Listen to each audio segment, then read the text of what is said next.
अन्याय हो रहा है बोल हेलो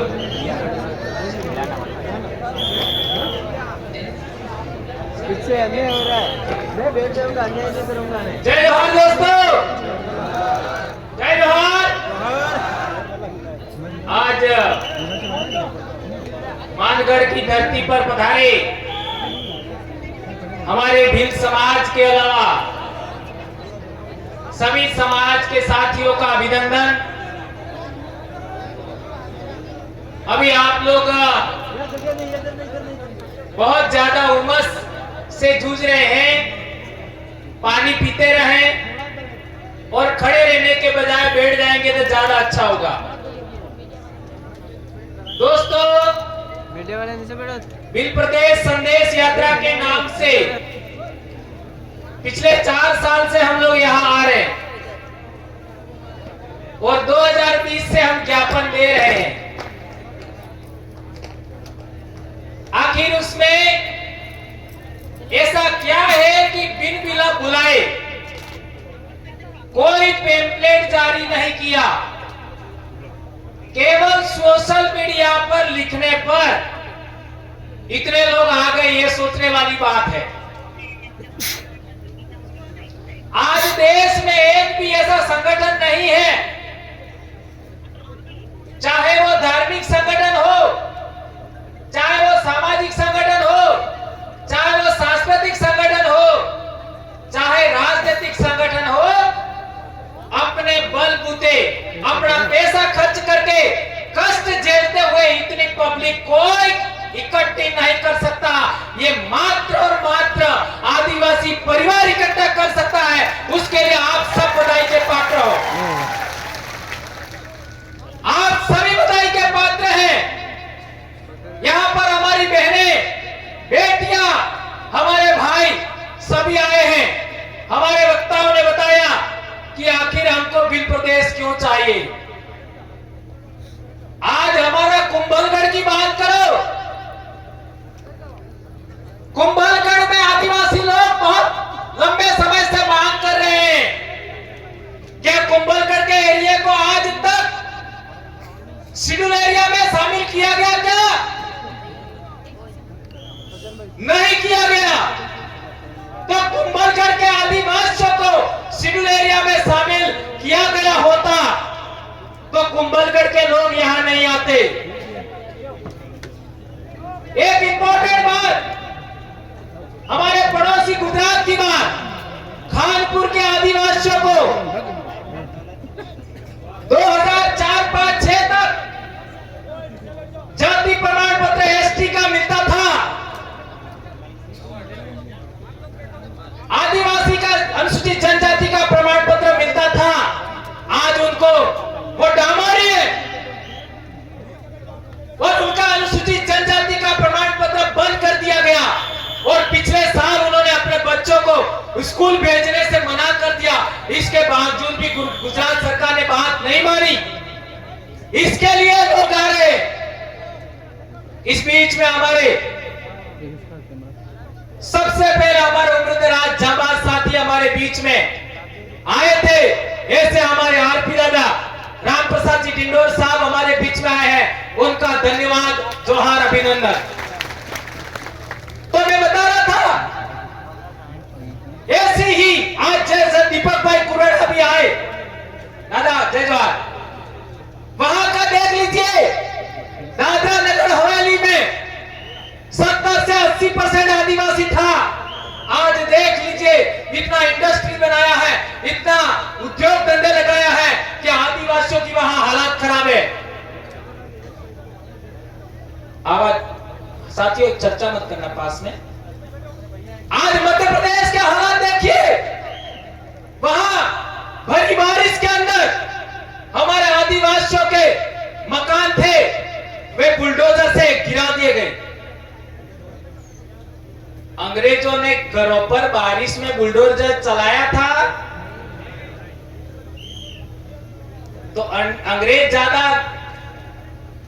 गलत थे कि आज के प्रशासन, शासन? आज का विचार करिए। अरे आदिवासी लोग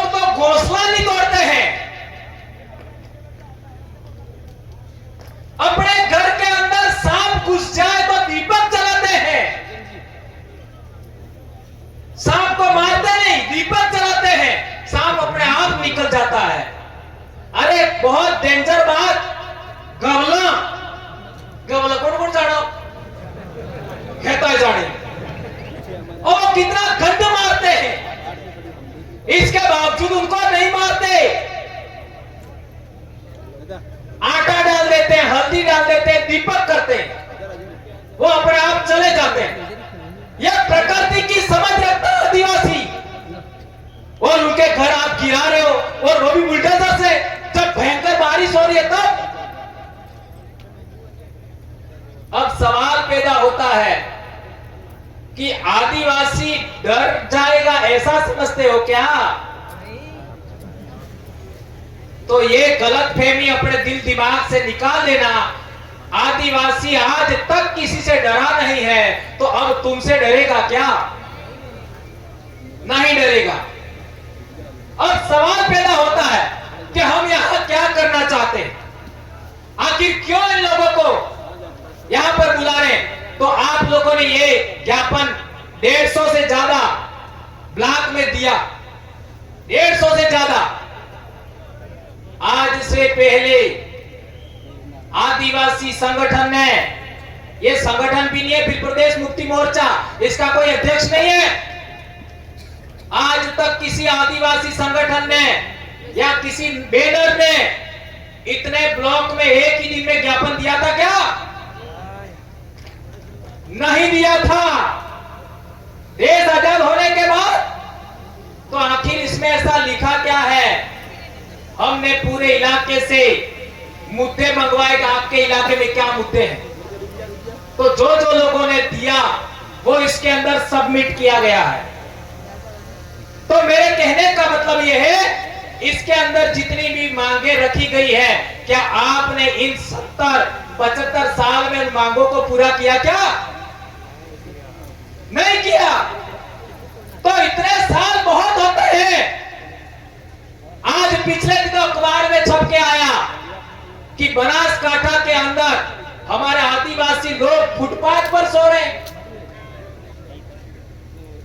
हमारे आदिवासी लोग फुटपाथ पर सो रहे हैं रोजगार के लिए, अहमदाबाद या गुजरात में जाने के लिए। तो क्या आपने आदिवासियों को उनके इलाके में रोजगार की बात नहीं करना चाहिए था?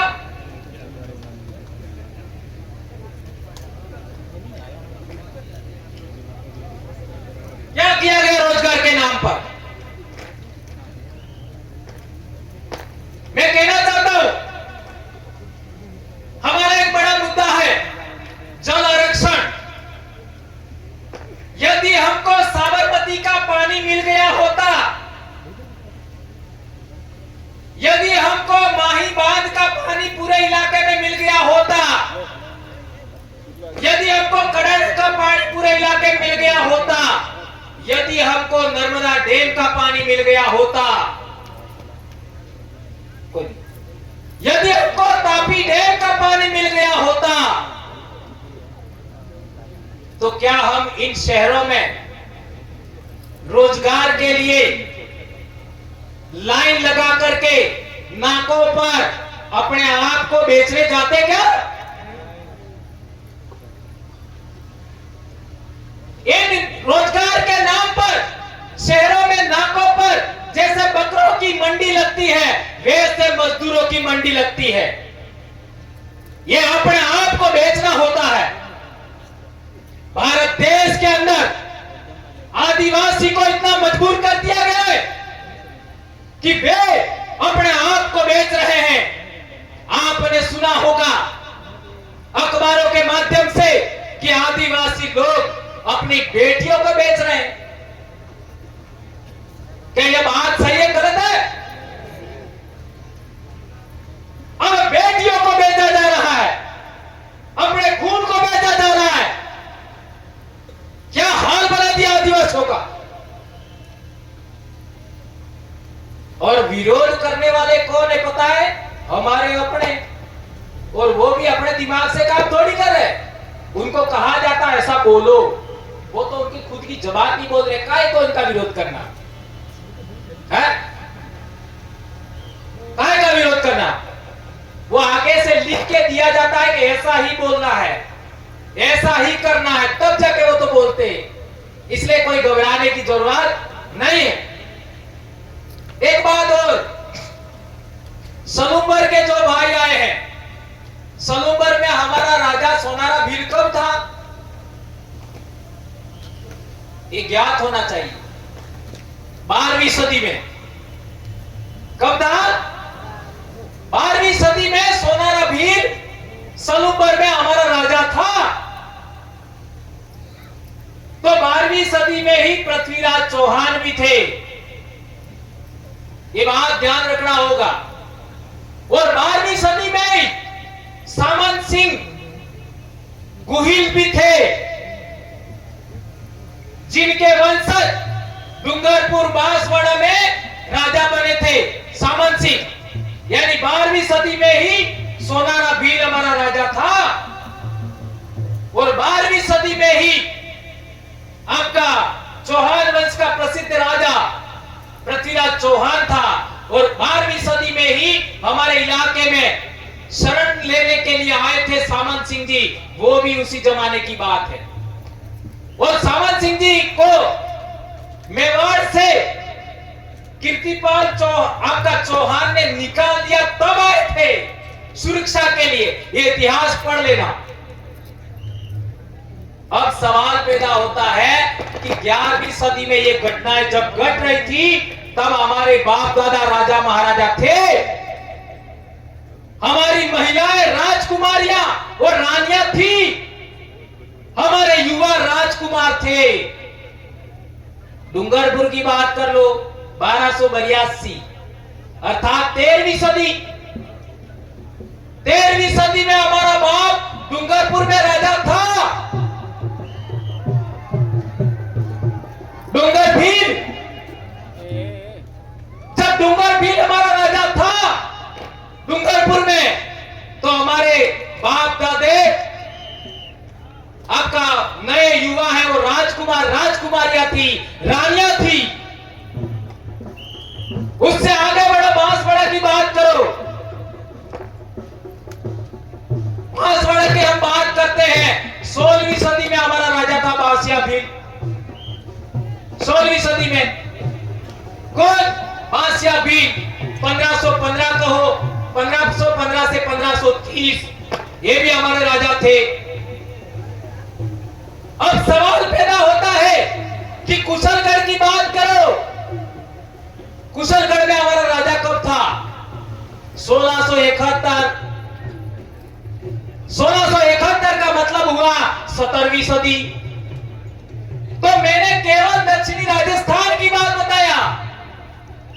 12वीं सदी से लगा करके 17वीं सदी तक हमारे बाप दादे राजा थे। यही हालात मध्य प्रदेश का देख लो। अलीराजपुर, झाबुआ, रतलाम और दूसरे इलाके, उनमें आप इतिहास पढ़ लो। इसी पीरियड में हमारे बाप दादे राजा महाराजा थे। हमारी महिलाएं रानियां थी, हमारे नवजवान राजकुमार राजकुमारियां थी।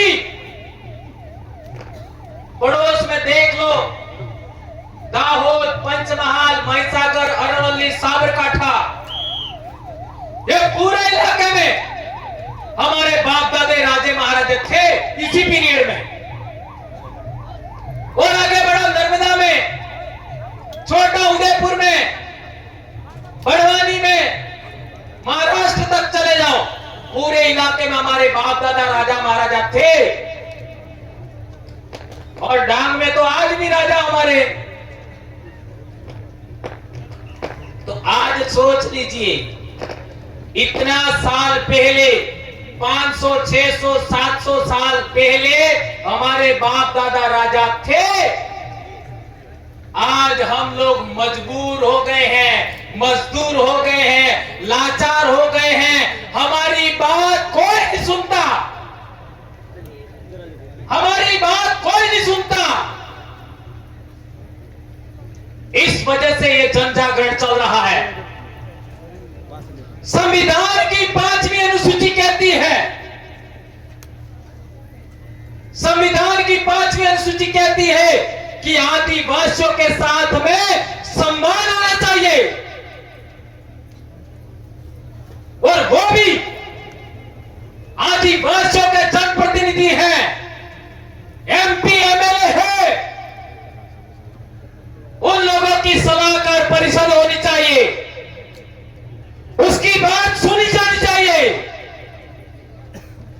आज तक हमारी बात सुनी नहीं गई।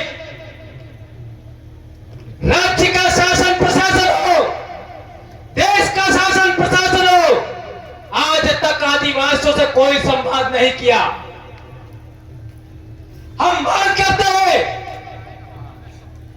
हर एक जिले का जिला प्रशासन, कलेक्टर, एसपी, एसडीएम, उपखंड अधिकारी, थानेदार, तहसीलदार, पूरे बिल प्रदेश टेरिटरी की बात है, एक इलाके की बात नहीं। जो आरएस आईएएस ऑफिसर हैं एक जिले में जितने भी, वे महीने में एक बार आदिवासी संगठनों से संवाद करें कि आप क्या चाहते हो। ऐसा होना चाहिए कि नहीं होना चाहिए? कौन कौन चाहते हो हाथ ऊंचा करो। सारे पेपर वाले फोटो ले लो।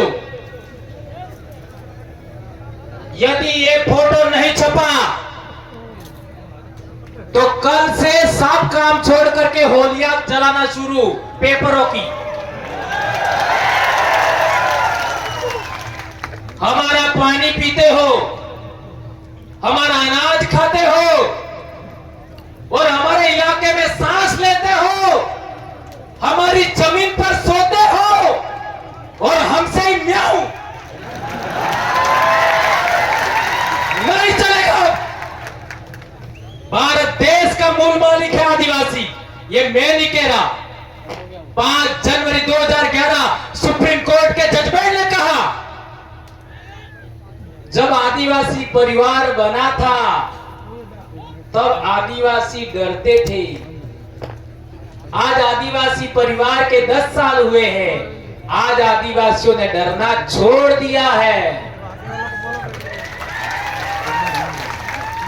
अब आदिवासियों ने डरना छोड़ दिया है।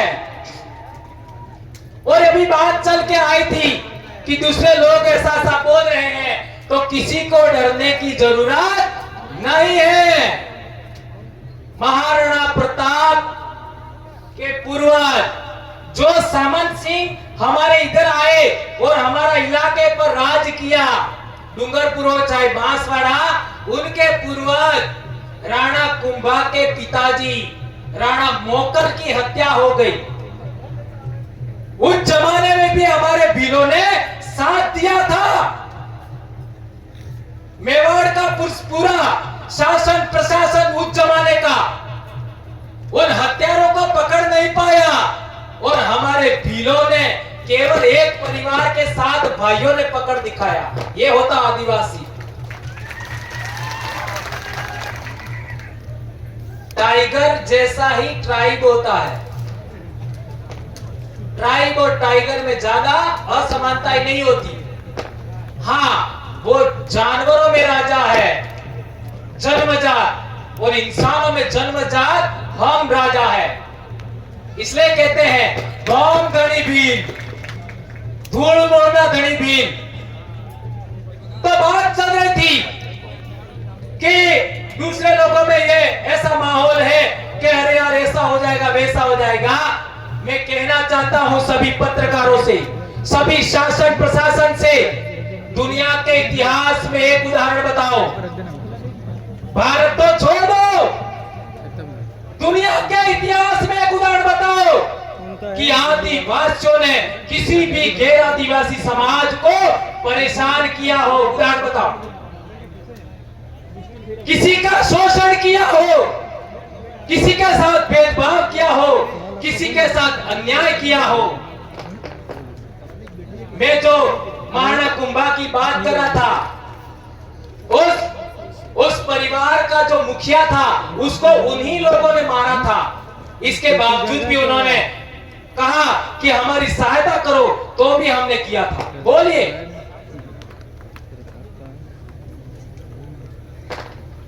जिसके पिताजी को उन लोगों ने मारा, उन्हीं लोगों को सपोर्ट किया। और तो और गुहिल वंश की बात करो, सबसे पहले गुहिल वंश का कोई राजा था गुहिल, धीरे धीरे आ जाओ।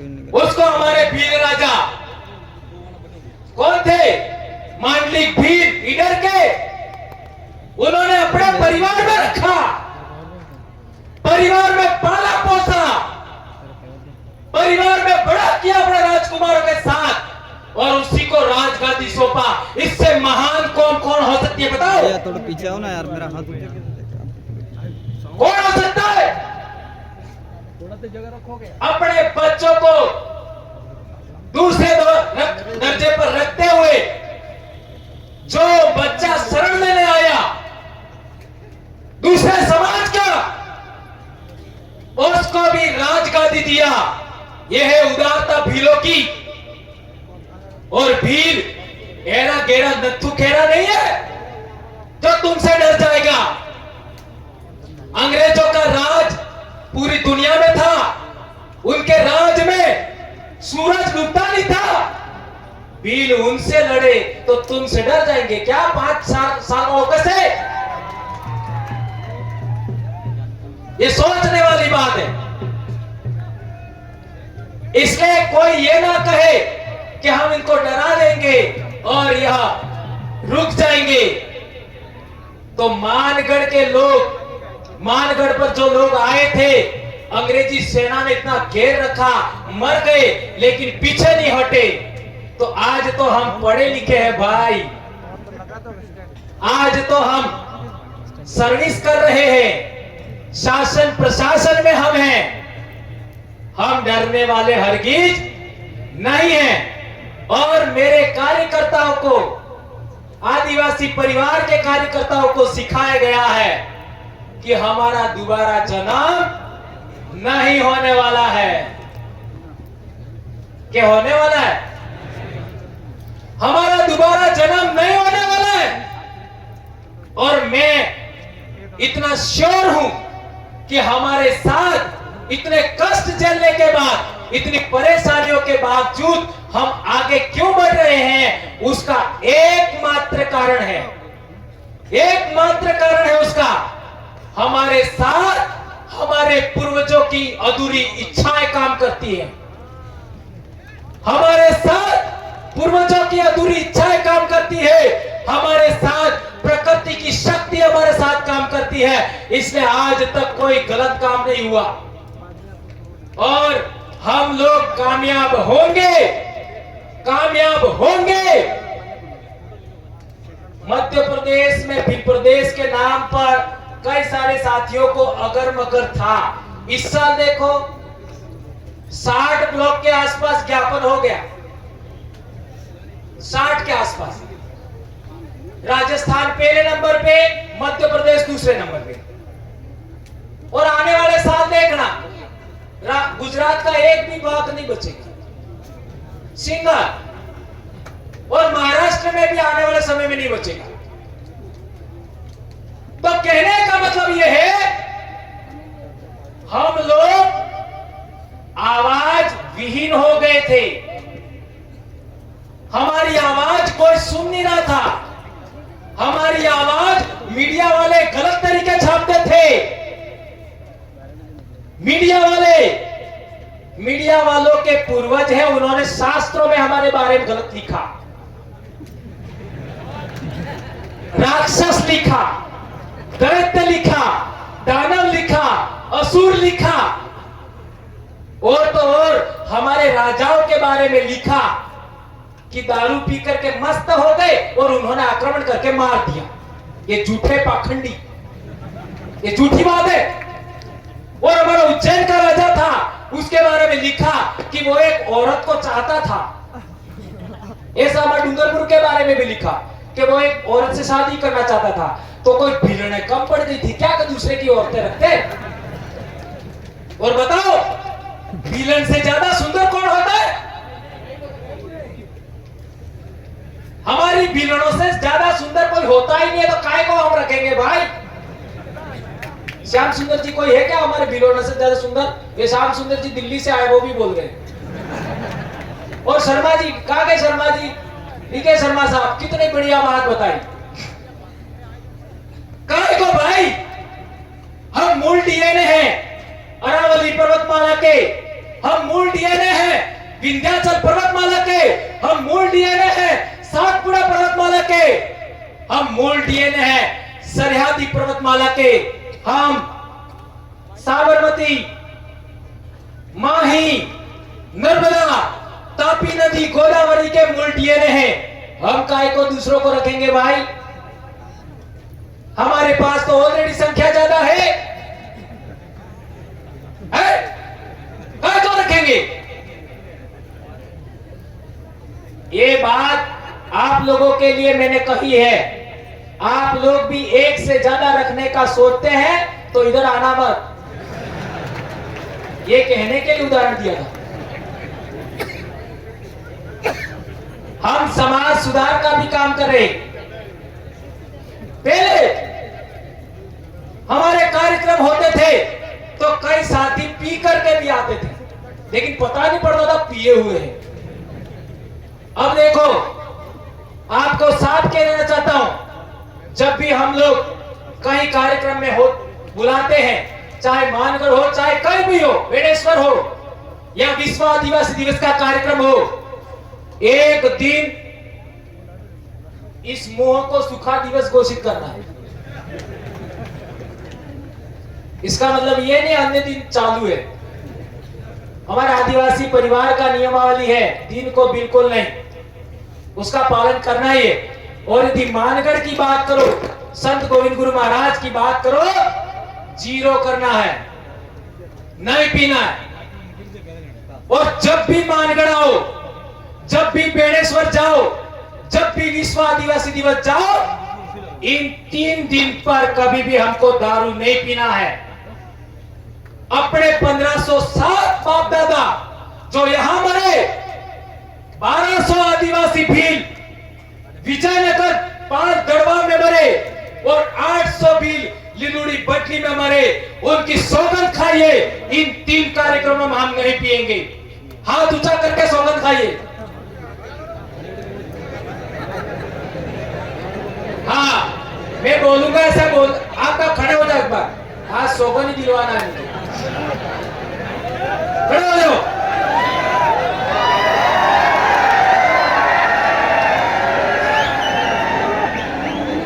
दोनों हाथ ऊंचा करो।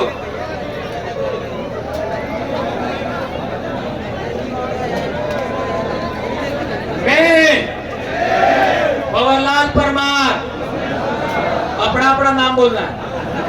मैं पवनलाल परमार अपने बाप दादा सूरज चांद तारे धरती आसमान हवा पानी अन्न पूर्वजों को साक्षी मानकर सौगंध खाता हूँ, शपथ लेता हूँ कि मानगढ़, बेड़का और विश्व आदिवासी दिवस के कार्यक्रमों में कभी भी शराब पीकर नहीं जाऊंगा और अपनी पीली संस्कृति, पीली वेशभूषा के साथ इन 3 कार्यक्रमों में शामिल होऊंगा। धन्यवाद, बैठ जाओ।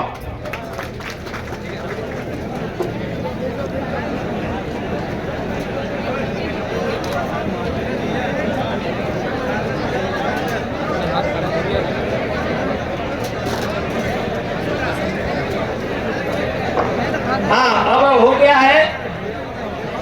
एक तो इम्पोर्टेंट बात है, बोलना है। अब एक इम्पोर्टेंट बात बहुत जरूरी है मेरे दोस्तों।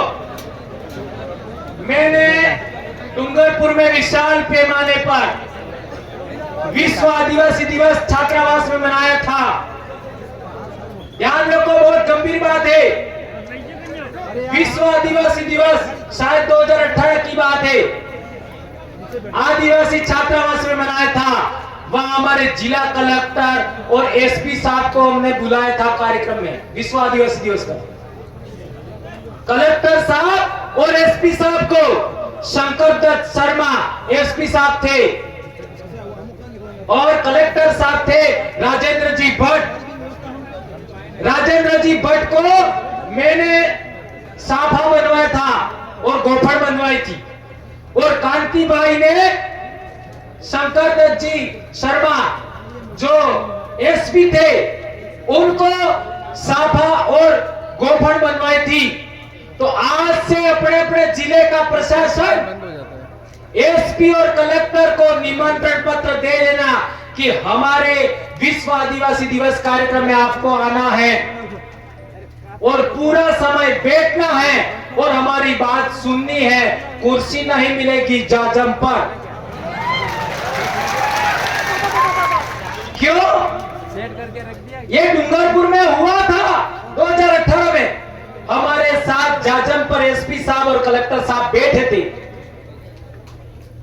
और उनको हमारी जितनी भी मांगे हैं, जितनी भी बातें, उनको सुनाना है। और ये संविधान सम्मत है, संविधान से बाहर की बात नहीं है। तो आप लोगों को मैंने एक इतिहास की बहुत महत्वपूर्ण बात बताई कि हमारे बाप दादे राजा कब थे। तो वापस राजा बनना है कि नहीं बनना है? किस किस को बनना है? वापस राजा बनना है तो अनुशासन सबसे पहले चाहिए। अनुशासन सबसे पहले। दूसरे नंबर पर नशा छोड़ना है। और मैंने बड़ी बात बताई कि दोबारा जन्म नहीं होने वाला है तो गुटखे भी बंद करो। जब हमारी बेटी और बेटे का विवाह हो, कम से कम 60 किलो वजन जरूर होना चाहिए। मेरी शादी हुई तो मेरा 48 किलो वजन था। ऐसा मैं नए युवाओं को नहीं चाहता, लेकिन मेरे वाली जरूर 60 किलो की थी। इसलिए मेरे बच्चे इतने होशियार निकले। तो अभी जो 60 साल से कम वजन के हैं, उन सब को कहना चाहता हूं कि आत्म समीक्षा करिए कि हमारे से क्या गलती हो रही है खाने पीने में, उसको ठीक करिएगा। ये बात आप लोगों के बीच में कही और आप लोग सभी लोगों की बातों को सुनेंगे यहाँ पर। और जितनी बातें मैंने कही गांठ बांधिएगा, और बहुत सारे साथियों ने बताया उनकी बातों को भी गांठ बांधिएगा।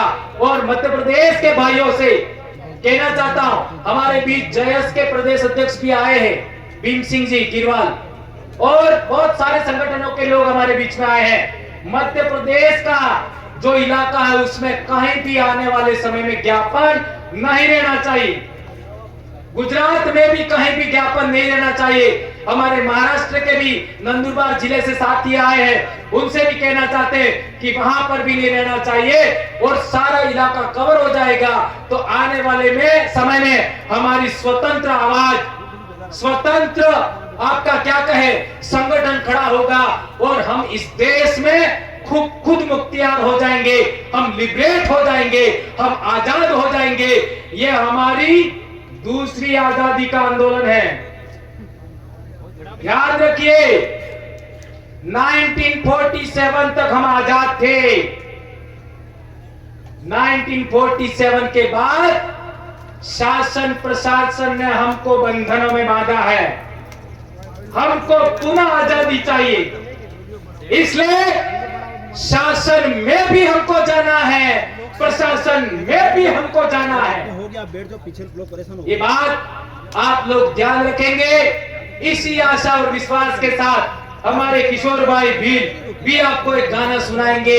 ये सभी बातों को बताते हुए मैं अपनी बात समाप्त करता हूं। जय आदिवासी, जय जोहार, जय भीम प्रदेश, जय भारत। एक नारा हो जाए, जय जोहार का नारा है, जय जोहार का नारा है, जय जोहार का नारा है,